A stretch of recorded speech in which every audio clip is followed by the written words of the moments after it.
Tujuan itu bisa berfungsi sebagai energi. Energi untuk apa? Untuk belajar terus-terusan, untuk kerja keras dan sebagainya. Nah sekarang yang paling penting yang harus lo lakuin adalah bikin tujuan lo tuh mau mencapai apa sih? Targetnya apa? FKUI. Berarti kalau gitu passing grade-nya sekitar 65% misalnya. Bahwa emang benar serius lo pengen mencapai ini. Ya. Nah, sekarang berikutnya bagaimana ini menjadi energi yang sustainable. Karena gini, cara kerja otak kita adalah otak itu pengen punya arahan dulu.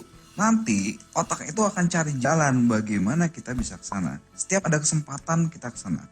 Lo pernah dengar The Secret? Ada istilahnya The Law of Attraction. Ini itu gini cara kerjanya. Kalau lo berpikir lo punya target tertentu, berpikir target lo akan mencapai sana, lo akan sensitif. Ya, cara kerja otak kita, cara kerja indera kita akan cenderung sensitif terhadap hal-hal yang membantu kita untuk mencapai tujuan. Kalau ada kesempatan untuk mencapai tujuan itu, lo akan lebih aware, lebih waspada. Wait, ada kesempatan nih, apa nih? Untuk memperbaiki kemampuan lo dalam fisika. Ada kesempatan nih, gimana caranya untuk bisa menguasai sejarah secara mantap. Lo akan cenderung cepat untuk menangkap itu kalau tujuan lo udah jelas.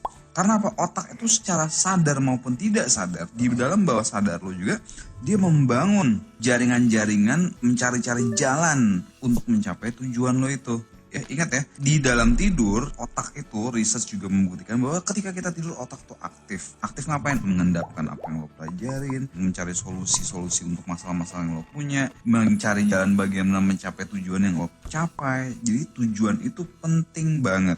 Harus tertulis. Tulis deh di buku lo. Setiap lo punya buku apa, terus di depannya target. Apa? Target nih mau masuk ITB, target mau masuk UGM, jurusan ini kalau jelas. Kalau bisa juga ada passing grade-nya tulis. Atau misalnya tesnya, misalnya target USM ITB, tanggal bulan apa gitu. Jelas, nah ini gue pengen capai itu. Harus tertulis. Dan harus diingat atau di-review ya. Tiap hari, tiap minggu lo lihat lagi, ingetin lagi. Kemudian target dan tujuan itu harus dibangun, diimajinasikan. Artinya apa?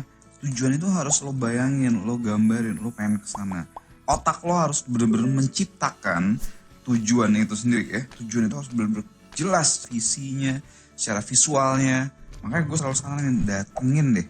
Sebisa mungkin datang, lihat anak-anaknya belajar gimana, mahasiswa di sana gimana, aktivitasnya kayak apa. Kalau bisa ngobrol, gimana kak, kalau jurusan itu gimana sih rasanya, belajarnya kayak apa sih, supaya lo makin semangat. Oke, ya itu yang paling penting nomor 1 ya, bahwa lo harus punya target, bayangin, gambarin terus menerus, dan akhirnya dari target itu lo punya gambaran kan. Ingat, yang paling penting di sini adalah supaya otak lo jelas punya satu tujuan, supaya jelas arahnya mau kemana, supaya jelas nanti prioritasnya apa dan sebagainya. Oke, berikutnya gue akan gambarin bagaimana tadi motivasi jadi sustainable.